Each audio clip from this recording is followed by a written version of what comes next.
హరే కృష్ణ. హరే కృష్ణ అందరికి. ఓం భగవతే వాసుదేవాయ. ఓం నమో భగవతే వాసుదేవాయ.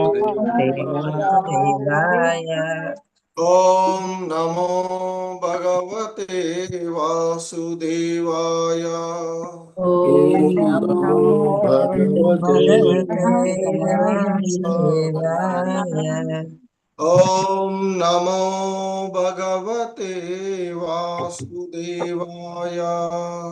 ఓం నమో భగవతే వాసుదేవాయ.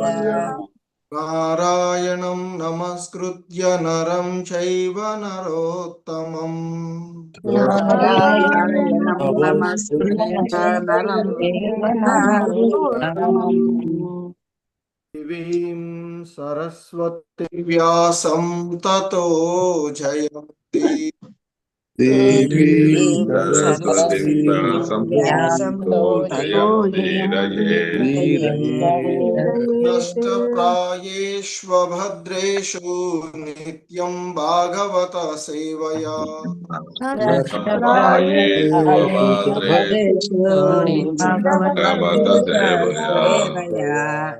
భగవతి ఉత్తమ శ్లోకే భక్తిర్భవతి నైష్టికీ.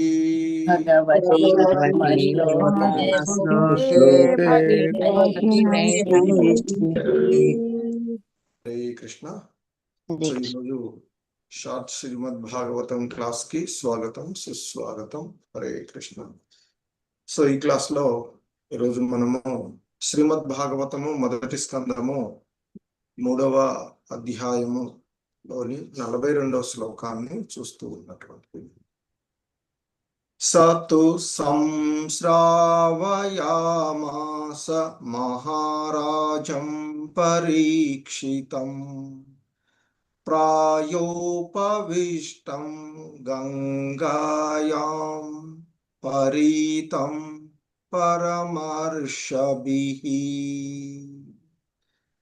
తదుపరి వ్యాసనందనుడైన సుఖదేవ గోస్వామి గంగా తటమున ఋషులచే పరివేష్టితుడై ఆహార పానీయములు లేకుండా మృత్యువుకై ఎదురుచూచుచున్న పరీక్షిత్ మహారాజునకు ఈ శ్రీమద్ భాగవతమును ఉపదేశించెను. భాష్యము. ఆధ్యాత్మిక సందేశములను సదా ప్రామాణికమైన గురు శిష్య పరంపరలోనే చక్కగా స్వీకరింపవలెను. ఆ విధానమే పరంపర విధానమనబడును. శ్రీమద్ భాగవతమును గాని లేదా ఏ ఇతర వాజ్మయమును గాని పరంపరా విధానములో స్వీకరింపని ఎడల అట్టి జ్ఞానము ప్రామాణికము కాజాలదు. వ్యాసదేవుడు సందేశమును సుఖదేవ గోస్వామికి అందించగా సుఖదేవుని నుండి సూత గోస్వామి గ్రహించి ఉండెను. కనుక శ్రీమద్ భాగవత సందేశమును సూత గోస్వామి ద్వారా గాని లేదా ఆయన ప్రతినిధి వంటి వాని నుండి గాని మాత్రమే స్వీకరింపవలెను. అసందర్భ వ్యాఖ్యానము గావించు వారి నుండి గ్రహించుట ఎన్నడూను సమర్థనీయము కాదు. పరీక్షిత్ మహారాజు తనకు రానున్న మృత్యువు గూర్చి సమయము మించక పూర్వమే ఎరిగియున్నందున శీఘ్రమే రాజ్యమును కుటుంబమును త్యజించి ప్రాయోపవిష్టుడై గంగా తటమున కూర్చుండెను. అతని శ్రేష్టత నెరిగియున్నందున మహారుషులు, మునులు, తత్వవేత్తలు, యోగులు ఆదిగా గలవారు పెక్కురు అచట చేరి అతడు చేయవలసిన తక్షణ కార్యము గూర్చి పలు సలహాలు నొసగియుండిరి. కానీ అంత్యమున వారందరూ శ్రీకృష్ణ భగవానుని గూర్చి సుఖదేవ గోస్వామి ముఖత వినుటయే పరీక్షిత్ మహారాజుకు అత్యంత ఉత్తమమని ఏకాభిప్రాయమునకు వచ్చిరి. తత్ఫలితముగా శ్రీమద్ భాగవతము అతనికి వినిపింపబడెను.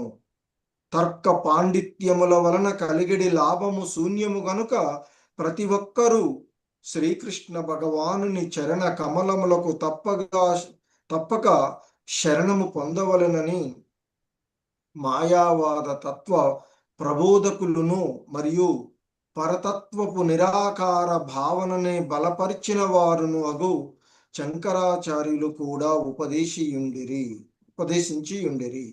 వేదాంత సూత్రముల యొక్క పుష్పిత వ్యాకరణ పూర్ణమైన వ్యాఖ్యానములందు తాను బోధించినది మరణ సమయమున మనుజునకు ఏ మాత్రము పనికిరానిదని పరోక్షంగా ఆయన అంగీకరించిరి. మరణమనడి క్లిష్ట సమయమున చేయవలసినది గోవింద నామోచ్చారణమే. మహాత్ములైన వారందరి ఉపదేశం ఇదియే. అంత్యమున నారాయణునే స్మరించవలనని ఇది సత్యము సుఖదేవ గోస్వామి బహుకాలము కిందటే తెలిపి ఉన్నారు. ఆధ్యాత్మిక కార్యకలాపముల యొక్క సారమిదియే. ఈ నిత్య సత్యమును అనుసరించి శ్రీమద్ భాగవతమును పరీక్షిత్ మహారాజు శ్రవణము చేయగా దక్షత కలిగిన సుఖదేవ గోస్వామి ప్రవశించెను. ఈ విధంగా శ్రీమద్ భాగవత సందేశమును చర్చించుట ద్వారా వక్త మరియు శ్రోత ఇరువురును ఒకే దాని ద్వారా ముక్తిని బడచియుండిరి. హరే కృష్ణ. సో ఇది ఈరోజు ఈ శ్లోకమునకు శ్రీల ప్రభుపాదుల వారి యొక్క భాష్యం. హరే కృష్ణ. ఓం అజ్ఞానతిమిరాంధస్య జ్ఞానాంజనశలాకయా చక్షుర్మిలితం యేన తస్మై శ్రీగురవే నమః.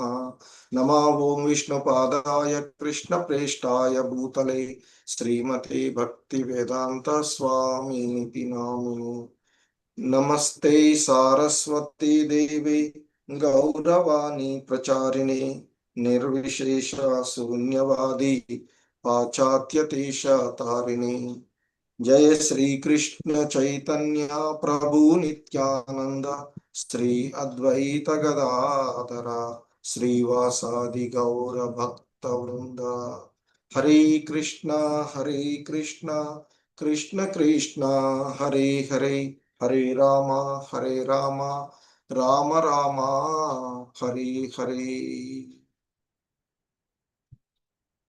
సో ఈ అధ్యాయంలో మరి ముఖ్యంగా జీవుడు ఏ విధంగా ముక్తి పదమును పొందగలడు అనేటువంటి విషయాన్ని, ఆ భగవంతుని యొక్క వివిధ అవతారాలను గురించి తెలియచేసి ఆ అవతారాలన్నింటికీ కూడా దేవదేవుడైన శ్రీకృష్ణ భగవానుడే సర్వకారణ కారకుడు అనేటువంటి విషయాన్ని చాలా స్పష్టంగా తెలియచేసినది. సో మరి అటువంటి ఆ దేవదేవుని గురించి మరి అభక్తులు తెలుసుకోలేరు అని, మాయావాదులు నిరాకారవాదులు తెలుసుకోలేరు అనేటువంటి విషయాన్ని తెలియచేసి మరి శ్రీకృష్ణ భగవానుని చరణకమలముకు అనన్య సేవ, నిష్కపటమైన సేవ చేయడము ద్వారానే దివ్యత్వమును సంపూర్ణంగా అవగతం చేసుకోగలరు అని, తద్వారా మాత్రమే ఆ దేవదేవుడైన లోకనాథుడైన శ్రీకృష్ణ భగవానుని దివ్య ప్రేమను పొంది ఈ ఘోరమైన జనన మరణ చక్రాల నుండి 100కి 100 పాళ్ళు బయటపడతారు అని చెప్పబడినటువంటిది. సో కనుక ఇటువంటి అంటే ఆ భగవంతుని అవతారాలకు, ఆ భగవంతుని యొక్క భక్తులకు సంబంధించినటువంటి అంశాలతో కూడి ఉన్నటువంటి, ఎందుకంటే ఏదైతే ఇక్కడ చెప్పబడుతుందో ఇది సంపూర్ణంగా ఈ శ్రీమద్ భాగవత మహాపురాణం ఏదైతే ఉందో ఇది శ్రీకృష్ణుని యొక్క గ్రంథ అవతారం కనుక మరి ఇది కూడా పరిపూర్ణ స్థితిలో ఉన్నటువంటి వ్యాసదేవుడు రచించినటువంటిది. మరి అటువంటి ధ్యానమును, ఆనందమయమును, పూర్ణమును అయిన ఈ మహాపురాణము సమస్త జనులకు పరమ శ్రేయస్సు కొరకై ఉన్నది అంటూ ఆ సూత గోస్వాముల వారు సౌనకాది మునులతో చెప్తూ, ఇక ఇది ఈ భాగవత పురాణము వ్యాసదేవుడు విశ్వమునందలి సర్వ వేద ఇతిహాసముల సారమును ఆత్మానుభూతి పొందినటువంటి తన మరి పుత్రుడైన పరమశ్రేష్ఠుడైనటువంటి సుఖదేవ గోస్వాముల వారికి చెప్పాడు అనేటువంటిది. ఆ దానిని మరి ఏదైతే తన తండ్రి గురువు వ్యాసుల వారి ద్వారా సుఖదేవ గోస్వాముల వారు విన్నారో దానిని తదుపరి ఆ సుఖదేవ గోస్వాముల వారు గంగా తటమున ఋషుల చేత పరివేష్టితుడై ఆహార పానీయములు లేకుండా మృత్యువుకై ఎదురు చూచుచున్నటువంటి పరీక్షిత్ మహారాజుకు ఈ శ్రీమద్ భాగవతమును ఉపదేశించాడు అని చెప్తూ ఉన్నటువంటిది. ఇక్కడ ముఖ్యంగా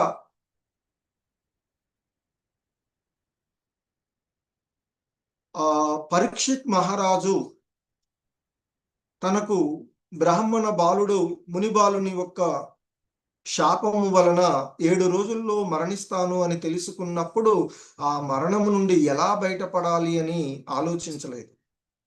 ఆ మరణ సమయంలో ఏ విధంగా అక్కడ తాను ముఖ్యంగా ఇక్కడ గంగా తటము అంటే పవిత్ర స్థలానికి చేరుకున్నటువంటిది. తాను ఆ కుటుంబాన్ని రాజ్యాన్ని మొత్తాన్ని కూడా వదిలి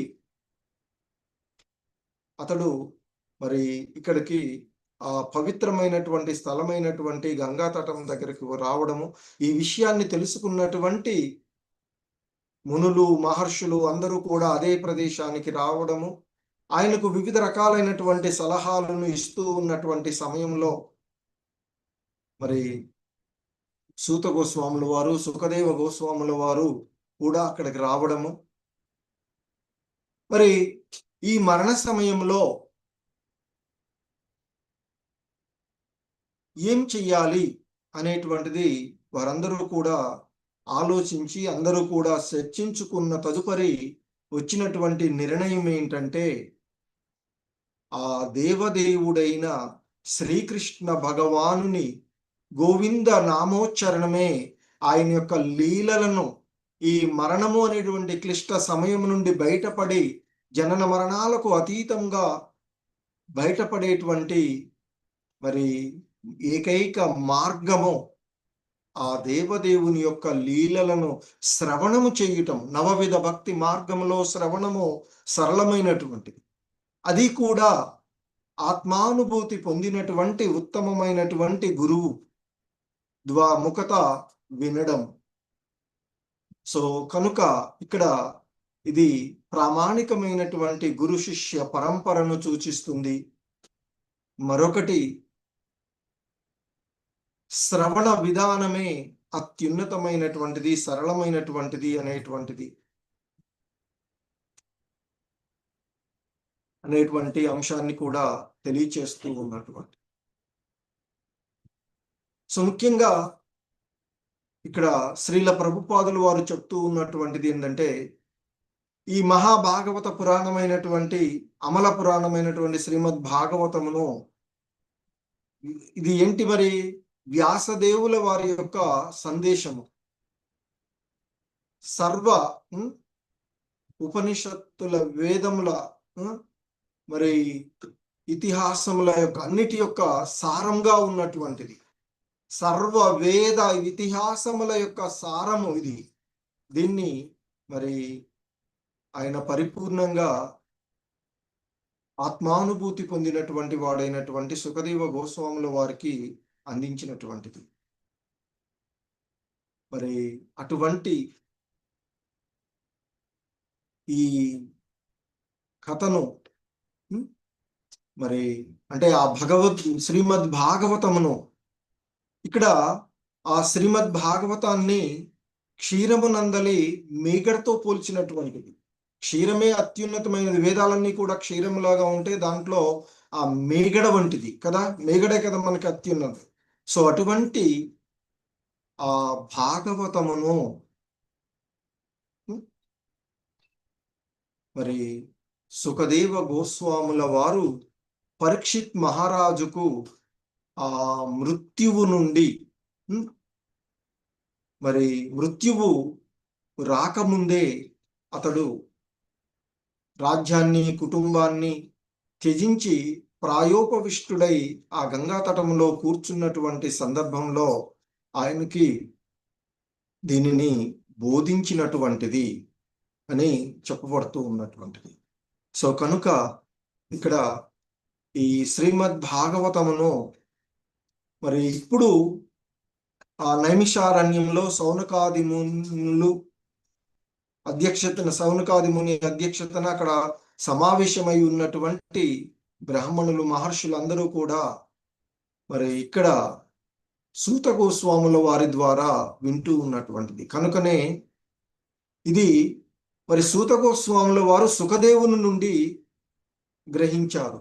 కనుక శ్రీమద్ భాగవత సందేశమును సూత గోస్వాముల వారి ద్వారా గాని లేదా ఆయన ప్రతినిధి వంటి వారి ద్వారా గాని గ్రహించవలను అని చెప్తూ ఉన్నటువంటిది. అలా జరగని ఎడల అది మరి అది సరైనటువంటి అవగాహనకు వచ్చేటువంటి అవకాశమే లేదు అని చెప్తూ ఉన్నారు. సో కనుక శ్రీమద్ భాగవతమును మనము పరంపరానుగతంగా వినాలి అనేటువంటిది ఒకటి. రెండవది, మరణ సమయంలో మరణం అనేటువంటి క్లిష్ట సమయంలో గోవింద నామోచ్చరణమే అత్యున్నతమైనటువంటి మార్గము అని. సో దీన్ని శ్రీల ప్రభుపాదుల వారు మనకి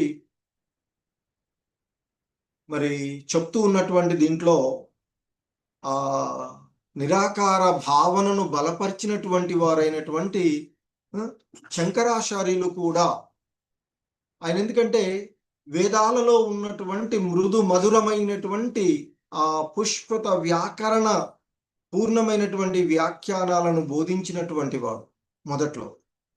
అలా బోధించినటువంటి ఆయన చివరికి మనిషిని ఈ మరణము నుండి బయటపడవేయగలిగేటువంటిది ఆ భగవన్నామ స్మరణము మాత్రమే, ఆ గోవిందుని నామ ఉచ్చరణము మాత్రమే, ఆ నారాయణ అంత్యమున నారాయణుని యొక్క స్మరణ మాత్రమే అని చివరకు ఆయన కూడా చెప్పినటువంటిది.